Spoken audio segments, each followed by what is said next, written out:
एक शब्द ऐसा है कि मौत शब्द आते ही कलेजा कांप जाता है। हम छोड़ रही ओस में बताई कि धरती पर केवल 3 चीज सत्य है। कौन कौन? मां, मौत और ईश्वर। लेकिन इसमें भी क्या हो? मां को अटल सत्य माना गया। क्या बात है दिनेश बाबू जी? मां ही अटल सत्य है। जो जन्म देता है वो मां होती है। गंगा माई, गौ माई, धरती माई, हमार माई, आप कमाई, दुनिया कमाई, संसार कमाई। जे जन्म देहलू माई हो गल। आज जे जन्म लेहल सैनी बाबू, यही अटल सत्य है माननीय पांडे जी कि जो जन्म लिया उसे मरना अटल सत्य है। तीसरा सत्य ईश्वर को कहा गया, लेकिन ईश्वर सत्य नहीं होता। देखा नहीं है कोई, इसलिए कि ईश्वर को किसी ने देखा नहीं। लोग बतौलों कि हई फोटो है, के हो, राम हुआ, हई कृष्ण हुआ, हई विष्णु हुआ, हई शंकर हुआ। तो फोटो देख के हमने कल्पना कर लिया कि ये फला भगवान हुआ, ये फला भगवान हुआ, तो के हम भगवान मान लेंगे। इसलिए ईश्वर शब्द से परे है। ईश्वर निराकार है, किसी ने देखा नहीं मेरे बाबूजी। इसलिए हम ईश्वर को सत्य नहीं मानते। चौथा सत्य कहल गल पिता को।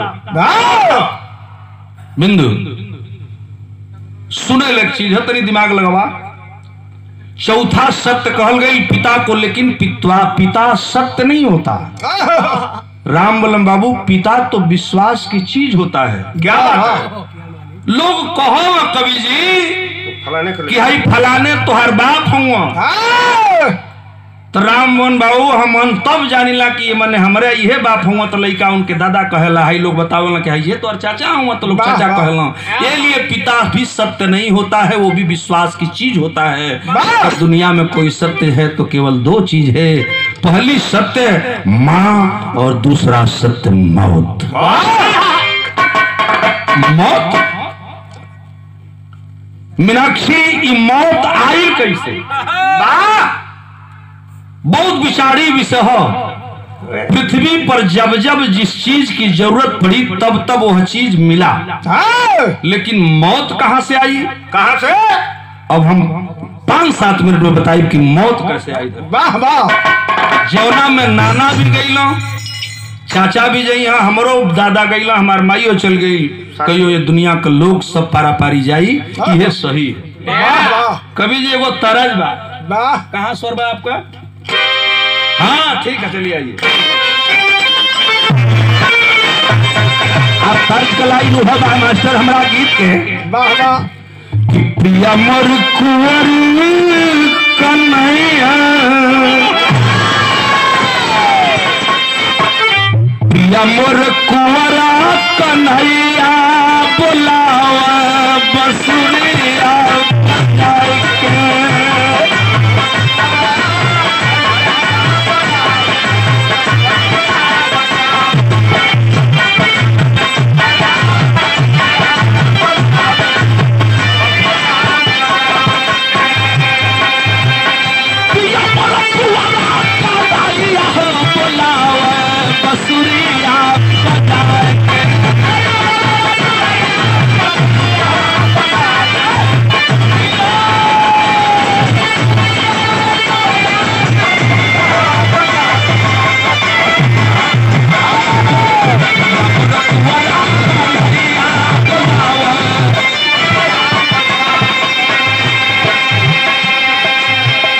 अरविंद बाबू जब हम लड़का रही, तावा पर कैसेट बजे। बिरहा जगत में यूट्यूबर साथ में बैठे हैं, गौर से बोल रहा है गौरी शंकर आचार्य। बिरहा जगत के भाइयों कमेंट करते हो आप। लेकिन बिरहा जगत में जब तावा की कैसेट चली थी, बिरहा के कलाकार सर समाज के हुए, लेकिन सबसे पहले अगर किसी की कैसेट आई थी बिरहा जगत के कलाकारों में, तो उस महाविभूति का नाम था माननीय राम सेवक सिंह, जो बिरहा में पहली कैसेट तावा की आई थी। इसलिए मैं एक बात बताने जा रहा हूं ओकरा बाद एगो मेहरारू को कैसे टाई रहल वाह वाह तू गौले रहल नहीं, तू गौले से के मेहरारू का गीत हम सुन ले रही, आप लोग भी सुना वाह रहल। वाह अंगना में पड़ना फूलवा,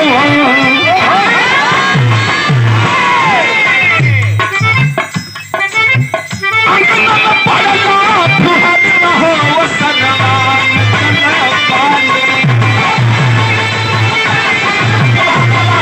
सनवा चला पानी।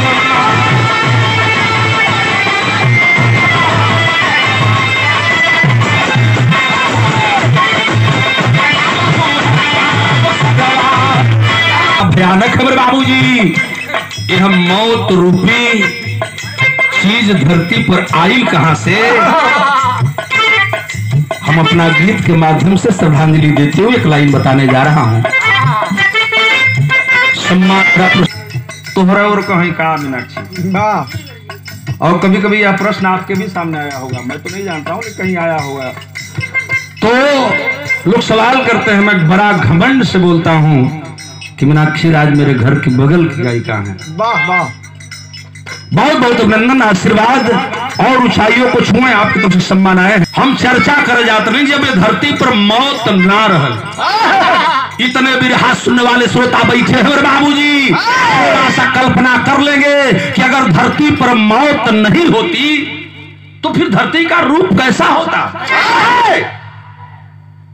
दिमाग में थोड़ा कल्पना करें कवि जी, यदि मौत धरती पर नहीं होती तो इस धरती का रूप कैसन हो? वाह वाह नहीं, मौत आई कैसे मैं बताने जा रहा हूं। लाइन होगी शुरू और करिया तनी 2 मिनट शुरुआत है कब की?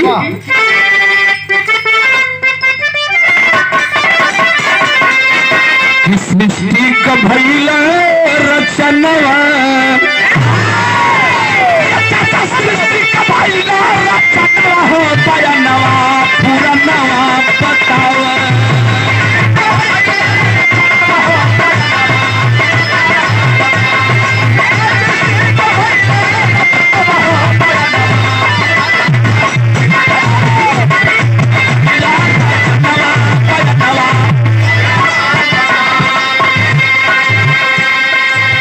सृष्टि का भइल रचनवा बयानवा पुरनवा बतावा। कहीं कहीं वेद बताता है, शास्त्र बताता है कि जब सृष्टि की रचना की गई तो आज देव ब्रह्मा विष्णु शंकर वाह वाह तीनों देवताओं ने मिलकर के सृष्टि की रचना किया। वाह वाह सबसे पहले मनुष्य रूपा को पैदा किया गया, यह पुराण बताता है और वही विज्ञान बताता है कि नहीं, सृष्टि की रचना मनुष्य रूपा से नहीं हुई, सृष्टि की रचना विज्ञान से हुई, जल से हुई, यानी जल से जीव की उत्पत्ति हुई। यह विज्ञान में हमको पढ़ाया गया है। तो सबसे पहले जल से सृष्टि की रचना हुई, लेकिन हमारा हिंदू धर्म का ग्रंथ बताता है कि नहीं, सृष्टि की रचना मनुष्य रूपा से हुई। तो खैर हमारे पर डिस्कस न बा। वाह वाह सृष्टि की रचना हो गई, ये सही है कि एक नर और एक नारी, एगो मर्द एगो मेहरारू जब दू ठे धरती पर अइलन तो इस संसार के निर्माण भल। आज 2 गो से 4 गो, 4 गो से 6 गो, 6 गो से 8 गो, दुनिया बढ़ लगल। देखा 2 से 4, 4 से 1000। कवि जी भइल का तनी देखा, सृष्टि का भइला रचनवा बयानवा पुरनवा बतावा।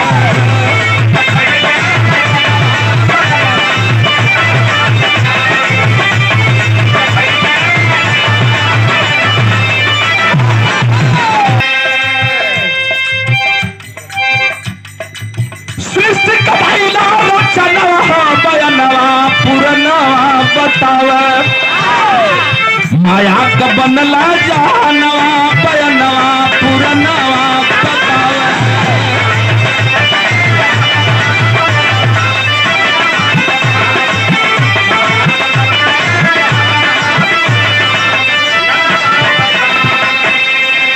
ब्रह्मा विष्णु शंकर आदि शक्ति महत्वतिया।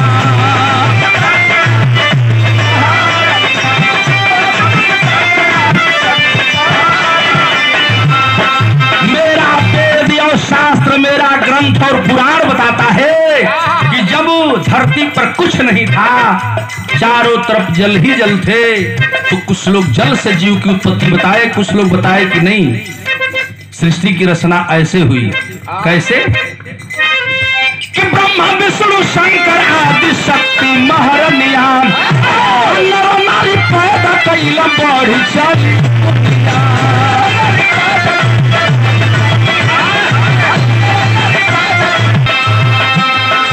मानो भयल बालावा नवा बयनवा पुरनवा बतावा।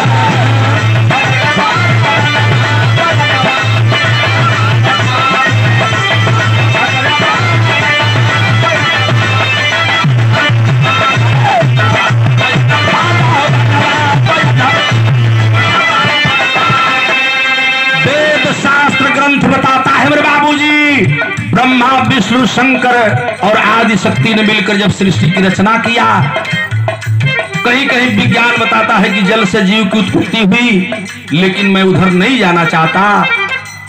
एक से दो, दो से चार, चार से हजार। वाह वाह। पृथ्वी पर जब मनुष्यों की संख्या बढ़ने लगी, धीरे धीरे लोगन का जब संख्या बढ़े लगल, तो आप लोग पढ़ले हैं, हमन पढ़ले हैं कि हम मानव इस तरह का मानव नहीं था। इतना बढ़िया न कपड़ा रहल, न इतना बढ़िया बोले के शुद्ध ढंग रहल, न खाए के ढंग रहल, न बोले के ढंग रहल, न चले के ढंग रहल, न पानी पिए के ढंग रहल। मानव नंगा था, उसे पशु पक्षी का ज्ञान नहीं था। इतिहास बतावला कि मनुष्य पशुवत के समान प्राणी था, लेकिन जब उसमें बुद्धि का विकास हुआ मानने को भैया, तो आदमी धरती का मनुष्य लोग सोचा लगवा कि ये मर्दे हमन के इतना जने हैं, हमन के ऊपर ही तीनों गो देवता हुआ ब्रह्मा विष्णु शंकर, यह जवन कहला वह हमन के माना के पड़ेला। तो कुछ लोग पंचायत भी तोड़ला। यही तरह जब संगोष्ठी हुई, तो कोई व्यक्ति चालाक था, खड़ा होकर कहा कि हम ऐसे मूर्ख हैं कि ब्रह्मा विष्णु शंकर जवन कहला वह हमन करीला, अगर हमन उन्हन का कहल का ना कल जाई तो वो लोग जवन मन करी तो सजा भी देला।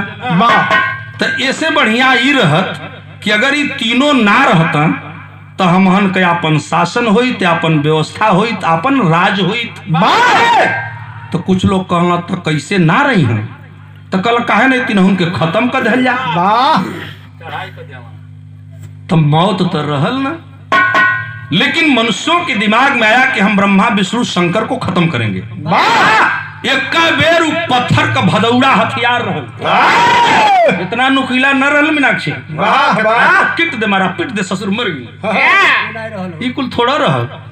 जो जौने पौलस लेके लोग पहले ब्रह्मा के मारे बदे दौड़लन, अब ब्रह्मा भागे लगलन, अब मनुष्य पीछा कर लेलन। अब गौर करब, ब्रह्मा जी भागत हुआ, आदमी पुकियावत हुआ। आज जब पहली बार ब्रह्मा पर लोग चढ़ाई किए, तो ब्रह्मा का कोनो उपाय न लोग खाली भागा या आदमी मनुष्य पोकियावा। भैल का बिरह का गीत बड़ी गजब हो का भाई। मानो बलशाली खदा लाल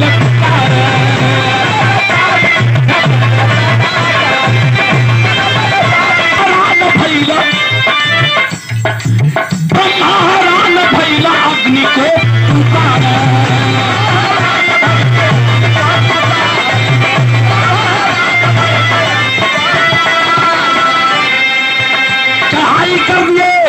जब धरती के मनुष्य ब्रह्मा पर चढ़ाई कर दिए ब्रह्मा को मारने के लिए, ब्रह्मा केवल भाग रहे थे, दूसरी कोई उपाय तो थी नहीं।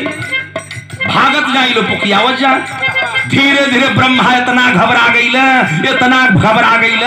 कि एक समुद्र के किनारे खड़े हो गए। एक तरफ मनुष्यों का हुजूम और दूसरी तरफ समुद्र, जाए तो कहां जाए।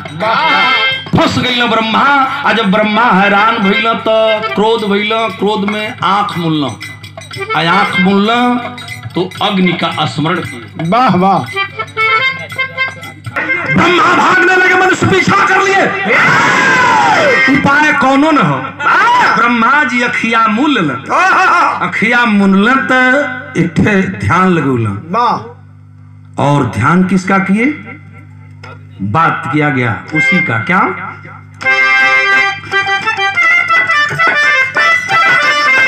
मन बलशाली युद्ध बदलल कर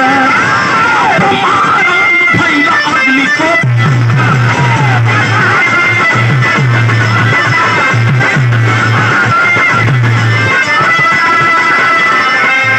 प्रगति है अग्नि वही छनवा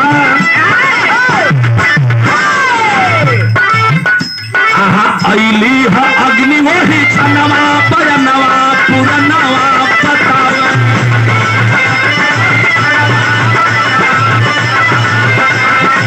मनुष्यों से डर करके ब्रह्मा ने अग्नि का स्मरण किया और अखिया से ज्वाला निकलल वो अग्नि रूपी एक लपट बन गई। जब आग का लपट निकलल ब्रह्मा के अखिया से तो ये पंच जिधर से मनुष्य आ रहे थे उहर ये यज्ञा का लपटिया जाए लगल और अबले तब मनुष्य ब्रह्मा के पुकियावत रहल। जब आग का लपट मनुष्यों की तरफ गई तो मनुष्य जलने लगे। आग की तपन जब लगी तो लगला पीछा भग।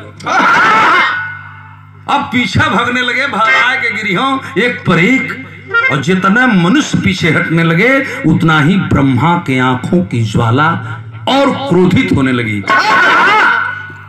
भाई का वहां का दृश्य तनी गौर करो।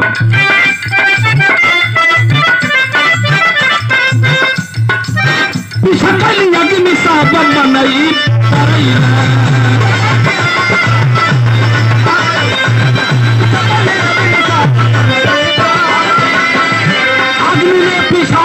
मनुष्य भागने लगे और जब मनुष्य भागने लगे मेरे बाबूजी हुआ का जरा सा गौर करेंगे।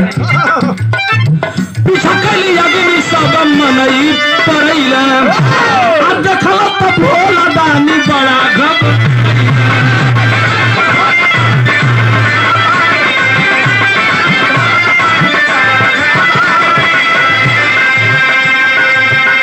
कल त्रिशूल वही छनवा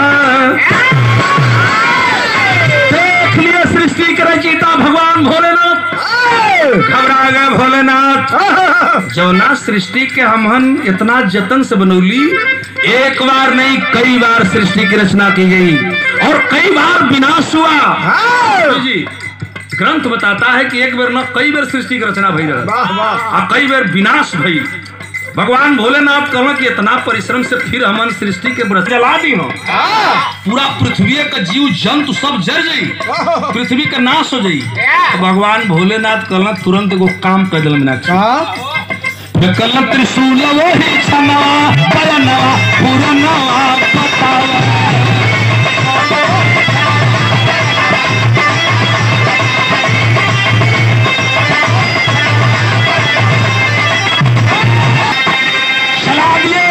भगवान भोलेनाथ का वह स्वर्णिम त्रिशूल। अब यही विरहा सुनने वाले श्रोता बंधु जरा सा गौर करेंगे। माननीय दिनेश पांडे जी जवन हमन आज त्रिशूलवा देखिला ओकर रूपवा करिया हो लेकिन मीनाक्षी जी ओ समय भगवान शंकर जवन त्रिशूल चलू रहलन ओके भी भगवान विश्वकर्मा बनोले रहलन तो उ करिया न रहल उ स्वर्णिम त्रिशूल रहल। छोड़ दे भगवान भोलेनाथ त्रिशूल को। आज जिधर से अग्नि आ रही थी ओहरा त्रिशूलवा चलल बिचवा में अग्नि और त्रिशूल का टक्कर हो गया। अरे वाह गौर करेंगे जब अग्नि और त्रिशूल दोनों में टक्कर किया तो बाबूजी दोनों की टक्कर जब हुई तो त्रिशूल जल करके भस्म हुआ काला पड़ गया। तब से त्रिशूल करिया हो गया। अग्नि की लपट खत्म तो हुई जरूर लेकिन जहां दोनों शक्ति का टक्कर हुआ ऊर्जा तीसरी शक्ति का उत्पत्ति हो गई। जानत ही का भल बड़ा अजीब भल हरिंदर ये सादर सम्मान माने त्रिभुवन भारती का भाई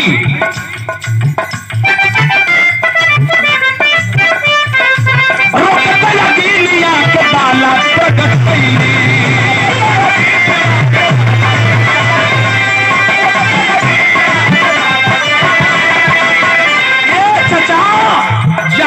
त्रिशूलवा और अग्निया का टंकर भइल राम बलम बाबू वहां एक ठे लड़की पैदा हो गई लेकिन अरविंद बाबू लड़की आज की लड़की नहीं न रहल।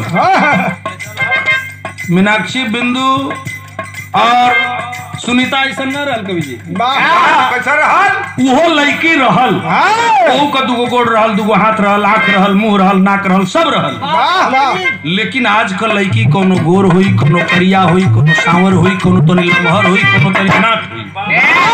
लेकिन वो लड़की कैसन रहल तनी भाई देखा, एक रंग का आज कल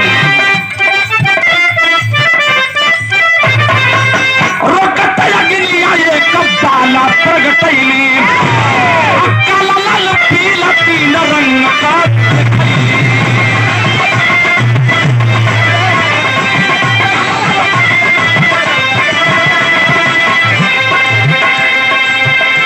बाबू साहब मेरे गुरु बैठे हैं, हंसी में तो मैं कुछ भी कह देता हूँ, माफ कर लेते हैं, लेकिन सचमुच इन्होंने मुझे गाना सिखाया है, सबूर दिया है इन्होंने। बाबू साहब वो जमाना में हम बतावल जब आप लोग गाई, आप लोगों को सुन जा बिरहा तो बड़ा मनन कर जा। वाह वाह। हमारी बात सुना का भाई, बड़ी अजीब बात है। वो लड़की पैदा हुई जरूर, रहल तो लड़की, लेकिन न गोर रहल न करिया रहल, उ 3 रंग कर रहल। कमरिया से जो निचवा का हिस्सा रहल उ लाल रंग का, वाह वाह। ऊपर से गर्दन तक का जो हिस्सा था वो पीले रंग का था। वाह आए करे ऊपरा जो नहीं मुड़िया का हिस्सा रहल करिया रहल। वाह। तो भाई का देखा कवि जी कि रोकते लगिनी आए कब्बाला प्रगटैली कतहिए न तौले, इन्हें से भगवान भोला, इन्हें से ब्रह्मा, वाह वाह। दोनों जन लप दे हाजिर। वाह। लड़किया हाथ जोड़ के कहल, सरकार हमें क्यों प्रकट किए हैं, क्यों बुलाए मुझे? भगवान भोलेनाथ का दिमाग जब उस बच्ची की तरफ गया तो सर पर हाथ रखे और वही लड़की का नाव धैला। वाह वाह। अब गौर करो खाली, अब हम नाव बताओ थे, देखा बड़ी अजीब चीज बता रहा हूं। वही लड़की का नाम भगवान भोलेनाथ दर्शुआ भाई नामकरण होता। वाह वाह। कि भोला धैला मौत तुझे कर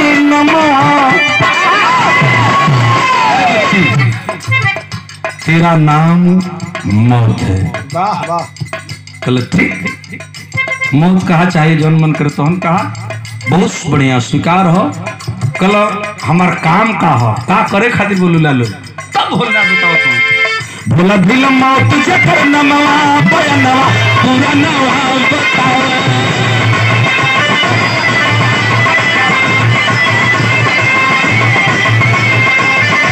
हे लड़की तेरा नाम मौत है।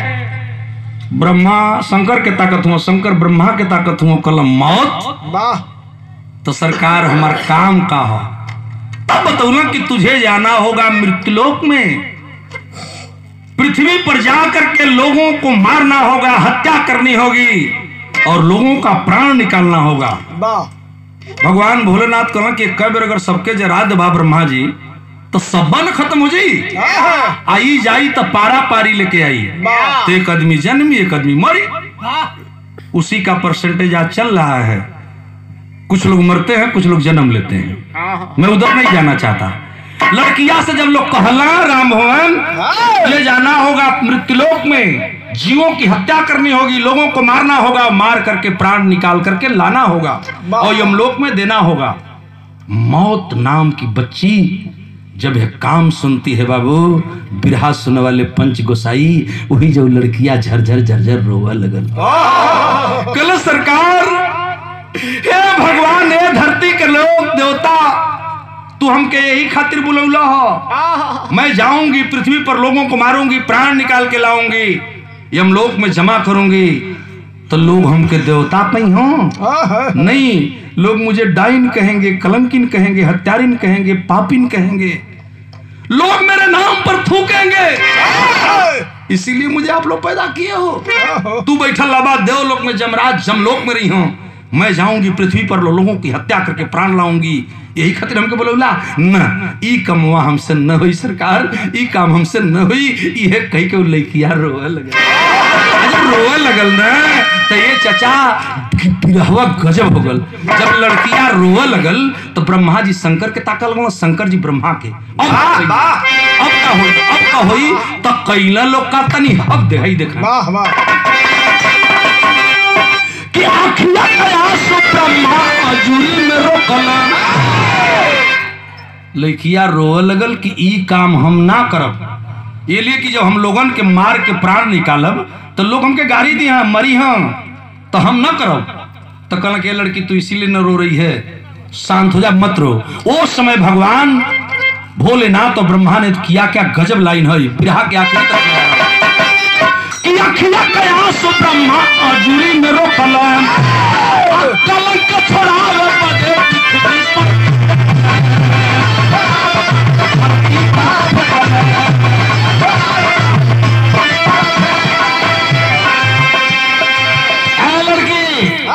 तू इसीलिए न रो रही रे पगली कि तू जब लोगों की हत्या करोगी, लोगों को मारोगी, प्राण निकालोगी तो लोग तुझे पापिन डाइन हत्यारिन कहेंगे। लेकिन ले मैं ऐसी उपाय कर रहा हूं कि न कोई तुझे पापिन कहेगा, न कोई हत्यारिन कहेगा, न कोई तुझे डाइन कहेगा, न कलंकिनी कहेगा। जवन असूया ब्रह्मा जी हथवा में रोकले रहल ओके मृत्यु लोक पर छिड़क देला। कल जा अपना काम करो, आज के बाद तुझे कोई हत्यारिन पापिन नहीं कहेगा। कल कि तब एकर का मतलब ई कौन दवाई छिड़क देला है कि लोग हमके पापिन ना कही हैं। तब भगवान भोलेनाथ समझलो कि जानती हो जो आग का आंसू जमीन पर गिरा है, आज के बाद धरती पर जब कोई व्यक्ति मरेगा तो यह आंख का आंसू मौत का कारण बनेगा। और मरने के पहले, किसी की मौत के पहले कोई न कोई कारण हो जाएगा जिसके बहाने उसकी मौत हो जाएगी, तो लोग तुझको गाली न दे करके उस कारण को दोष देंगे। जैसे आजकल का मौत आसान हो गल बा, 18-20 साल का लड़का रोड पर जाता है पर लच दे गई ना, गप दे गई ना, ठप दे चल गई ना, तो मरे के मर गई ना, मौत ने अपना काम कर लिया। दोष के लग गई कारण एक्सीडेंट के। क्या अगर एक्सीडेंट न भल हो तो न मरता। फलाने के बहुत बढ़िया रोग हो गई हो, देखो दवाई ना भइले बढ़िया से ना तो निक हो गई, मरे के तो मर गई ना, लेकिन दोष लगल रोग के। फलाने का मौत बड़ी नीक है, जात रहो मैदान होके ना तो उड़ू को लगे तो गिर गो मर गो। ऐसनो आप लोग सुने हुई तो लगल उड़ूक मरे के मर गई ना, लेकिन कारण का हो गल उड़ूकवा कोई के कोई गोली मार दिलस तो मरे वाले मर गई ना, फलानवा फलाने के गोली मरल मर गई ना, मरल तो साला ना मरल, काम हो गया। वही आंसू जो गिरा वो मौत का कारण बना, रोग बना, व्याध बना। और कोई कोई का मौत ढेर दिन जियले के बाद होले मरजीत, तो जब ढेर दिन जी के मरला मीनाक्षी ओके लोग बतियावला कि ज्यादा उनका पूरा हो गल। जैसे मैं त्रिभुवन भैया है हूँ, इनका जब पूरा हुई तब जी है अरविंद बाबू। तो आज भी माई बहन बेटी बैठल नहीं, हमारे गीत सुनत ही, गायिकाएं तमाम बैठी हैं। आज भी लोग पड़ोस में जब रोवे लगी हैं, औरत बैठ के उन्हीं टिकठी उठी सजा लगी, नहवावे धोवावे लोग लगी हैं, तो में कोनो कहीं में ररुआ ना कि देखबू हो कई दिन से कई रंग का सपना लौकत रहा, मार लाल पियर करिया कैसन कैसन कई रंग का सपना लौकत रहा। तो वो 3 रंग की लड़की मौत के रूप में जब अपना काम करने के लिए आती है बाबू, तो सब कुछ भूल जाता है और एक न एक दिन वह मौत लेके चली जाती है। और दोष लगता है कारण को, ये है मौत। और इसमें सबको जाना है, हम हो ये दुनिया का लोग हो, सब जाई का जनी शंकर रही जाए तो हमसे मतलब न पाए। अब गौर करें, बिरहा हमारा आखिरी हो।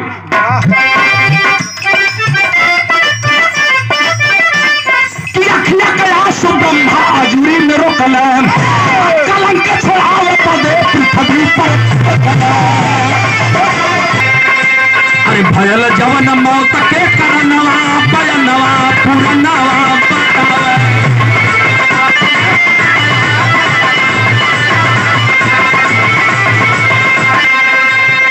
वही मौत का कारण बना। और आज भी जब आदमी मरता है तो कोई न कोई कारण जरूर होता है। इसलिए मैं आखिरी लाइन आपको बता दे रहा हूं, तभी से जब जब जौना चीज की जरूरत पड़े भगवान विश्वकर्मा या आदि देवों ने दिया पृथ्वी पर, लेकिन तभी से जमल मृत्यु लोकवा में मौत का पैरिया।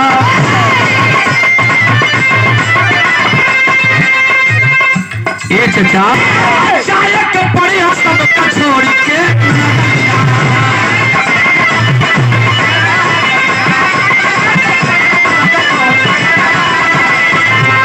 आचार्य गौरी शंकर की सैरिया आचार्य गौरी शंकर की सैरिया हो पुरिया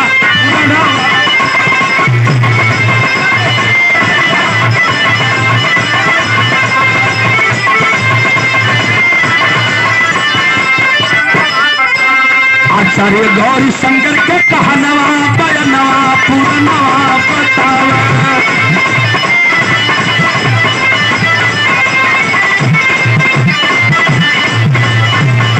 आया के बनया कहनवा बयनवा पूर्णवा बतावा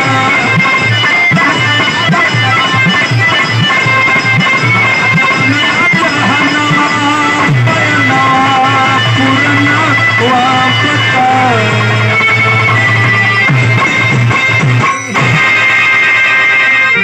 बहुत बहुत सम्मान अमरजीत बाबू बहुत बहुत